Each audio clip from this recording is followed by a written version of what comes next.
The reason Trump got in there is anger. Anger from the shape that our country has gotten in.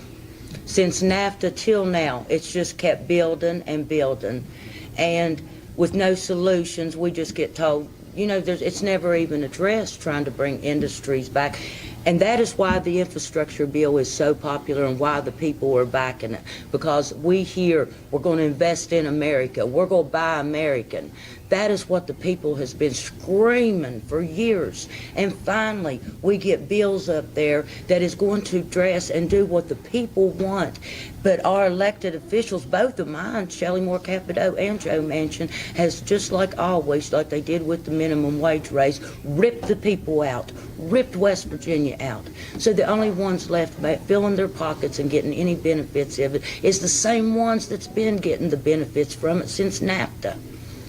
And the people are ready for this. We want change. We want to go into the 21st century, and we want it done. We want the infrastructure bill. We want to buy in America. We want to be world leaders again. We want to be the leaders on climate change. This spin up there that, you know, people don't care, you know, this, no, but we need leadership. That's like the recycling and the plastics and all that. Nobody has addressed it, but you have got to address these issues. You've got to put the right people. If you would tell us, all right, that's like management, waste management. Start putting us recycling bins, making that some incentive for us to do it to where the whole country is on board and doing the same thing to solve a problem. Instead of complaining and just keep going on and on, people getting sicker and poorer and get madder and madder, then we have to start doing some solutions to these problems because they're getting to the point where they're getting critical. Like 750 people a day was dying of poverty before COVID even hit. So, and it's worse now. Poverty was before COVID, and now it's even worse because some of the jobs didn't come back. Some of it, they're cutting their unemployment. Some of them don't have no jobs to go to, or if they do, it's a restaurant job, a minimum wage job, you know.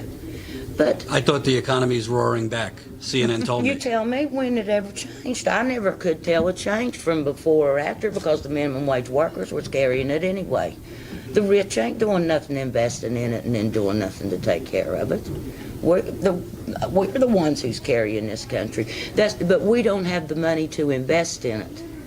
We're carrying it, keeping it going. But we need corporations. They have got all the money. There's none going into the economy. We don't have it. If we had it, we would circulate it. We'd be buying homes, cars. Poor people can't afford cars. We're trying to fix up 20-year-old cars to drive. That's how bad. That's the real world. That's the real economy. And like I said, I don't know if Manchin is delusional or if he thinks we're that stupid.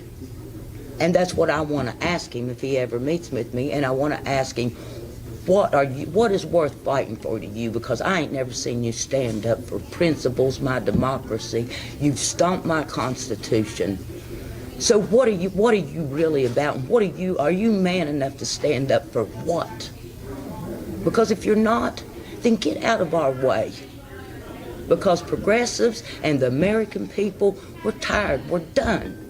And this won't be the last time I'm in Charleston. It won't be the last time I'm down at the lottery building.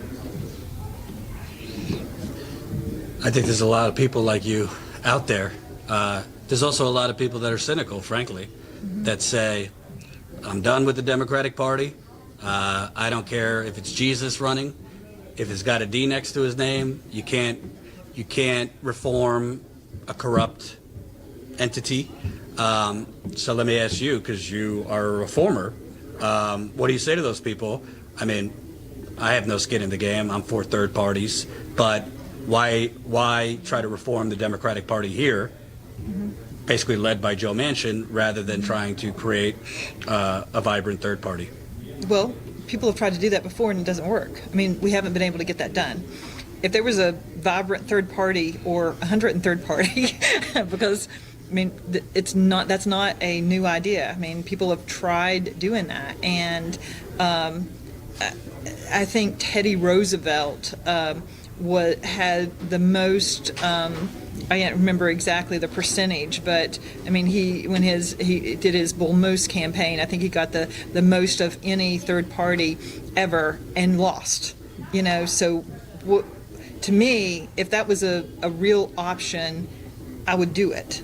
To me, we have my next senator, my next president, my next whatever is going to be a Democrat or Republican. Like that, I wish that were not so, but that's just a fact. And I think the Republican Party is completely corrupt. I think the Democratic Party is completely corrupt. So I think Republicans need to fix their party, and I think Democrats need to fix their party. If we had two parties that were functional, then we could get some laws passed that would make it reasonable for other parties to exist. And actually, I mean, I think that would be healthy for America to have these different parties and different coalitions. I would like that idea. But the fact of the matter is, in the moment that we're in, I tend to vote for Democrats or things that are more related to regular people as opposed to corporations. My parents, when I was like 18 and I first registered to vote, like one was a Democrat and one was a Republican. I'm like, I don't know what to do.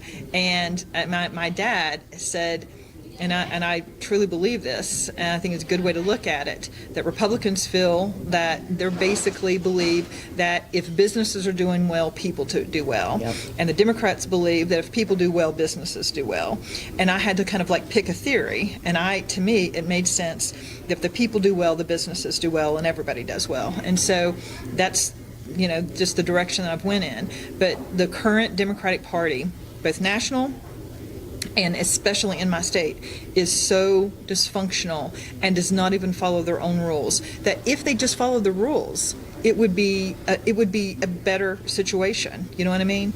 And so I'm just, and if I'm outside of it, I kind of, in my heart, I'm an independent, but if I'm not registered, I have no say in the party. I can't fix things from outside. Now, I can push policies and things like that, but I can't change a rule if I'm not a registered Democrat in the party trying to get that done. So I'm a believer in Dem Enter, fix the party, let's turn it into something that we want. And I kind of think of it, it is if you go away for vacation, you come home and like somebody set up house in your home, what are you going to do? Walk away? Well, I guess I don't live there anymore. Or are you going to fight to get your house back? To me, Dem Enter is not about agreeing with what they're doing. It's about taking your house back. Yep. I want to also ask, because it's not a sexy topic, but I think a lot of people focus so much on the National Democratic Party corruption. Basically that the DNC is just an organ of the Chamber of Commerce at this point, that they don't focus on the state level corruption. Bernie, a lot of people disappointed in him now, but Bernie said, starts at your local level. So West Virginia's Democratic Party isn't the only one with an old boys club, in this case led by a woman. They're not the only ones that write the rules and then disregard the rules. They're not the only one. You were saying earlier that you never heard a word from the state Democratic Party on trying to do outreach to just regular folks. So talk about the kind of status quo of the West Virginia State Party. And frankly, I watched that meeting for 2 hours where they were trying to vote on a white people were basically trying to ram an affirmative action plan through while keeping black people out of the meeting. I mean, the rot, corruption, out of touchness of the state party here doesn't really help foster any reform if they're not focused mainly on winning, they're focused mainly on keeping progressives at bay. You never heard for the state party here. Folks like you, working poor people, never heard a thing for the Democratic Party here. So how'd you get involved if the state party here was basically only talking to each other? They didn't reach out to me. I'm the one who had to go looking for them and reaching out to them. And like I said, I called, never got no answer back the first year. The second year, I really wanted to get involved, and so I was referred to, I finally got a hold of someone that referred me to my county Democratic Party, and I got a hold of them and reached out to them because I was really wanting to work on campaigns. I was really wanting to push new leadership. And I worked on Paula Jean's campaign, several of them.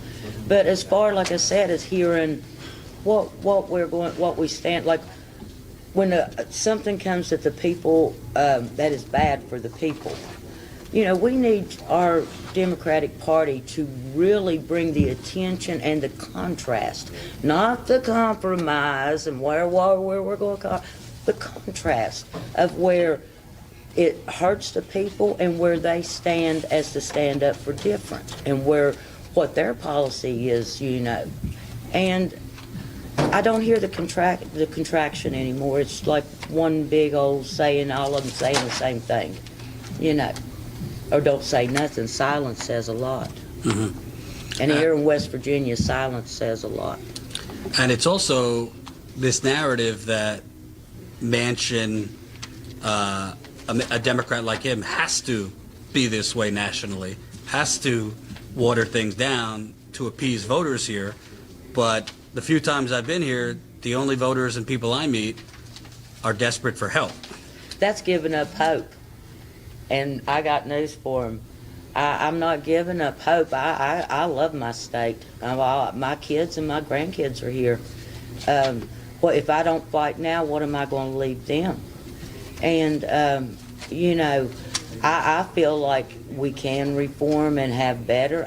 My motto is we can do better. We can do better on everything, But it is going to take from the bottom up. We have lived trickle-down economics since the 80s. Every election we hear, we're going to bring you coal jobs back. They put a white hat on and act like they use a shovel and they know about coal. Give me a break. We are going into the 21st century. That is a dying industry, and we are not holding on to a chunk of coal.